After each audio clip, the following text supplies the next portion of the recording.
continuar con esta historia. Como recordaréis, desde la molécula de alqueno hablamos que adicionando agua en medio ácido lográbamos transformar el alqueno en una molécula de alcohol. Era el mecanismo de la adición electrofílica, se formaban carbocationes y ahí podía suceder cualquier cosa. También podíamos transformar la molécula de alqueno en el alcohol anti-Markovnikov, aunque para ello teníais que emplear el diborano y la posterior hidrólisis con peróxido de hidrógeno medio alcalino. Ahí obteníamos el alcohol anti-Markovnikov. Bien, señores, cuando ya teníamos obtenidos los alcoholes, es muy importante que tengáis claro que hay 5 grandes reacciones. Y esas 5 grandes reacciones son las que siempre utilizan para hacer los exámenes. Van a formar carbonilos por oxidación, van a formar sales para que luego con derivados halogenados obtengáis los éteres por síntesis de Williamson. A veces van a querer hacer reacciones en la cadena carbonada, pero lo impide el OH, que es una base fuerte, que es un mal saliente, y para ello lo transformamos en un buen saliente con el tosilato, y luego ya sabéis que tenemos la reacción de eliminación de agua. La eliminación de agua es una reacción eliminación de tipo 1, una reacción que conlleva formar carbocationes y no hay examen en la que no salga esta reacción. No hay boda sin la diáfana.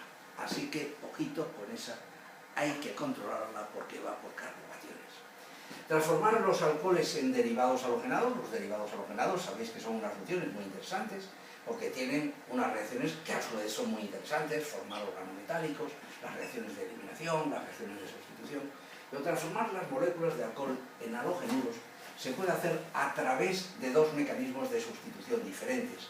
La famosa SN1 con carbocationes y la SN2 evitando carbocationes. Bien, pero vamos a continuar con nuestro repaso de otras reacciones que incluyen introducir átomos de oxígeno en la cadena carbonada. ¿Cómo podemos introducir átomos de oxígeno? Podemos hablar de las oxidaciones. Oxidaciones en las moléculas de alqueno tenéis las fuertes, que son las que logran romper la cadena carbonada y que emplean normalmente el ozono. Ahora bien, cuando empleáis el ozono, la reacción de ozonolisis, puede ser que empleéis un sistema de protección de lo que salga en la reacción. Eso es la reacción de ozonolisis empleando ácido acético y zinc. Entonces, en el caso de que rompáis el doble enlace y se os liberaran funciones de carbonilo aldehído muy sensibles a la oxidación, la mezcla del acético con el zinc protege esos aldehídos y se recogen.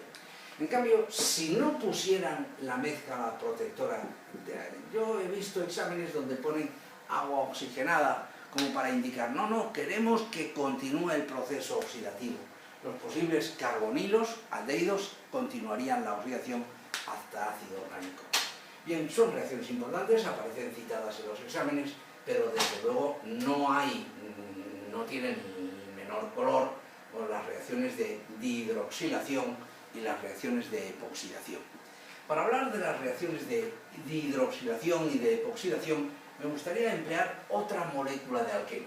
Me gustaría emplear, por ejemplo, un alqueno con isomería ZOE. Yo voy a emplear el Z2-buteno porque os voy a repasar la reacción de dihidroxilación. ¿Cómo se hacía la reacción de dihidroxilación? Bueno, la molécula de alqueno, que os la estoy pintando en 3D para que veamos, para que recordemos el mecanismo, se trata con tetraóxido de osmio o con permanganato diluido frío medio alcalino.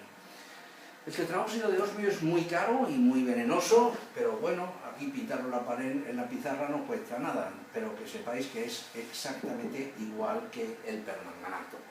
El mecanismo de la reacción se inicia por un movimiento sincrónico de electrones, donde este par de electrones pi pasa a formar este sigma, este par de electrones pi pasa a formar este sigma y este par de electrones pasa a rellenar un orbital que estaba quedando vacío.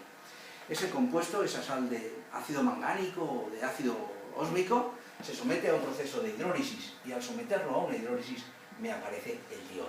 Pero el diol se ha obtenido suprafacial, se ha obtenido en zinc, se ha obtenido en cis, se ha obtenido por la misma cara. no lo olvidéis, por la misma cara. Si vosotros estos centros heterogénicos los analizaseis, que además es muy usual el que os pregunten, el que os pidan, el que hagáis un análisis de la isomería de los productos que se han obtenido, pues entonces tendríamos que decir, a ver, ¿quién es el A? ¿Quién es el B? ¿Quién es el C? Aquí me encontraría un centro heterogénico de tipo R y aquí me encontraría en el otro lado A, B, C, un centro heterogénico de tipo S. Bien, la molécula que he elegido tiene un centro heterogénico de RS con los mismos sustituyentes, por tanto no tiene poder rotatorio. Esto es lo que constituye una forma meso, que quiero aprovechar para recordarlo. Bien, si en vez de hacer la reacción, con una molécula de permanganato, lo hacéis con una molécula de perácido, lo que se os forma es el epóxido. Vamos a recordar la reacción de epoxidación. Aquí tenemos la molécula de metacloroperbenzoico, el ácido benzoico con un cloro en meta, un átomo de oxígeno de más que hace que sea la función peroxi. Aquí hay un enlace puente de hidrógeno, como puede ser que recordéis. Y el mecanismo de la reacción es un mecanismo concertado donde se mueven todos los electrones simultáneamente.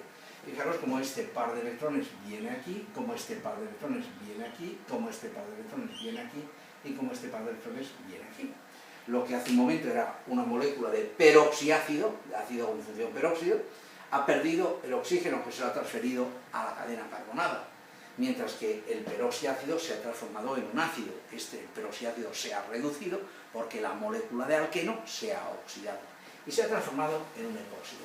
Voy a pintar un epóxido asimétrico, que son los que usualmente utilizan para preguntar en los exámenes.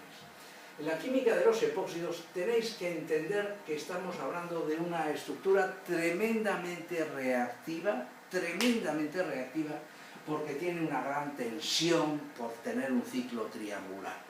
Y que la molécula de epóxido se puede romper en medios ácidos o en medios alcalinos.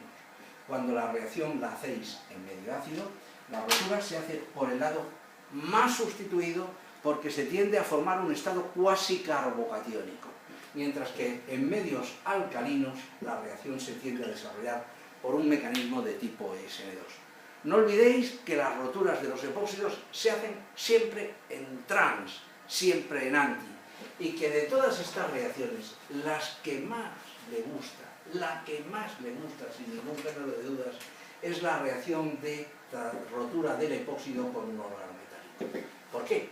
Porque la gente ignora que el organometálico es un medio alcalino. Por tanto, el organometálico condiciona un tipo de rotura. No se puede decir, lo voy a romper por un lado o por otro. No, tú tienes que saber que la rotura del epóxido se hace por un mecanismo de tipo SN2. Y como cuando haces la reacción con un organometálico, a continuación se hace una hidrólisis del intermedio no aislable, hay una acidulación con agua en medio ácido, la confusión está servida. Ellos emplean un organometálico y debajo de la flecha vosotros veis dos hidrólisis, pero vosotros lo veis todo junto, decís el organometálico con agua en medio ácido. Creéis que es la fórmula del gazpacho, que se pone todo junto. No, es primero el organometálico, se rompe el epóxido y el producto de la reacción de rotura, de apertura del epóxido, el intermedio no aislable, es el que se somete a la posterior hidrólisis. Bien, de esta manera hemos llegado a un epóxido, aunque no hay que perder de vista otra reacción de obtención de epóxidos que les encanta. Desde la molécula de alqueno le hacen una reacción de adición de bromo, pero en agua. Bromo en agua o en sosa, para que se forme la bromidrina, se forme la aloidrina. Las aloidrinas, en medios alcalinos, desarrollan reacciones de sustitución nucleofílica interna, la famosa deshidrohalogenación de la aloidrina, perder bromídrico internamente. Si vosotros metéis un bromo y un OH, si en la reacción que estamos haciendo, estamos hablando de introducir un bromo y un hidrógeno, si tú estás metiendo un bromo y un agrupamiento de hidroxilo, y a continuación en el mecanismo de la reacción le explicas que arrancas bromídrico, te tiene que quedar solo el átomo de oxígeno. Dentro de la cadena carbonada queda el átomo de oxígeno. Esta reacción es importante, hay que conocerla, es una sustitución nucleofílica interna y se termina formando el epóxido. Bien, ya tenemos formado los dioles y los epóxidos. ¿Qué nos vamos a encontrar o qué nos pueden preguntar en los dioles y en los epóxidos? En los dioles tienen dos grandes reacciones que les encanta. Una es el tratamiento con un medio ácido, en caliente a 180 grados, que es la famosa deshidratación, la transposición pinacolínica, y dos, el tratamiento con el ácido IO4H, con el ácido periódico. Vamos a repasar rápidamente esas dos reacciones y voy a empezar por la rotura por acción del ácido periódico. Permitirme que la molécula de pinacol la pinte de esta manera, la pintemos de esta manera, para recordar cómo era el mecanismo con el ácido periódico. Es un mecanismo muy sencillito, porque el ácido periódico, cuando polariza el enlace, el iodo que queda deficitario es atacado por el oxígeno. Vamos a polarizar este enlace, vamos a formar el compuesto de oxonio y vamos a liberar el protón. El protón que nosotros liberamos viene ahí. Vamos a repetir el mismo proceso entre el doble enlace oxígeno-hidrógeno y el OH de abajo, por tanto formaremos este enlace. Bien, habríamos generado un ciclo de 5, pero dentro de ese ciclo de 5, ciclo pentagonal, hay un átomo de yodo que no tiene nada que ver con los carbonos y con los oxígenos, es un átomo que está mucho más abajo en la tabla periódica, es un átomo muchísimo más grande, por tanto tiene otras distancias de enlace, otros ángulos, y esa estructura completamente inestable se descompone por un mecanismo concertado. Observar cómo este par de electrones viene aquí, este par de electrones viene aquí, y con este par de electrones formamos el ácido iódico, que, bueno, lo vamos a borrar para ver que hemos logrado romper la estructura. La transposición pinacolínica no la podéis analizar como una reacción desconectada de la formación de carbocationes. Lo que yo os he contado de que los alcoholes en medio ácido se deshidratan formando carbocationes, que los alquenos al adicionar bromhídrico adicionan formando carbocationes, que la molécula de alqueno con agua en medio ácido adiciona agua formando carbocationes, y que los carbocationes sabéis que tienen una serie de fenómenos que tienen por eje el buscar más estabilidad. Vamos a coger una molécula de pinacol, voy a coger un pinacol, y vamos a hacer una deshidratación contando por qué se produce el fenómeno de la transposición.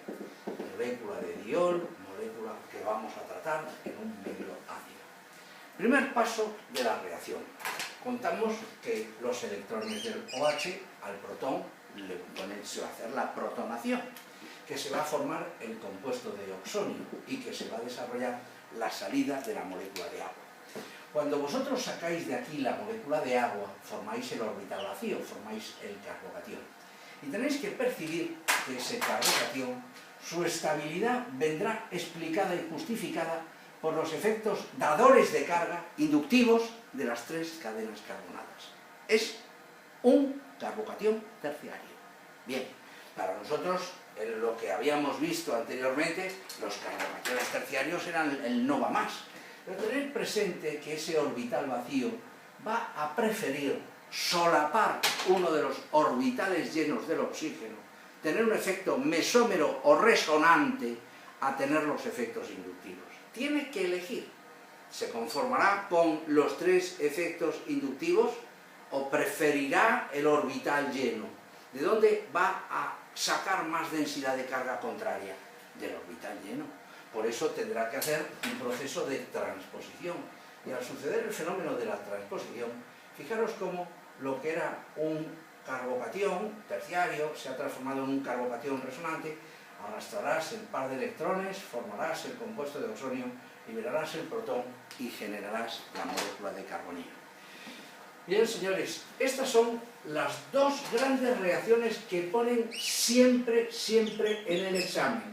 Medio ácido en caliente, transposición pinacolínica, tratamiento con IO4H, rotura del diol a través del estado cíclico que os he contado.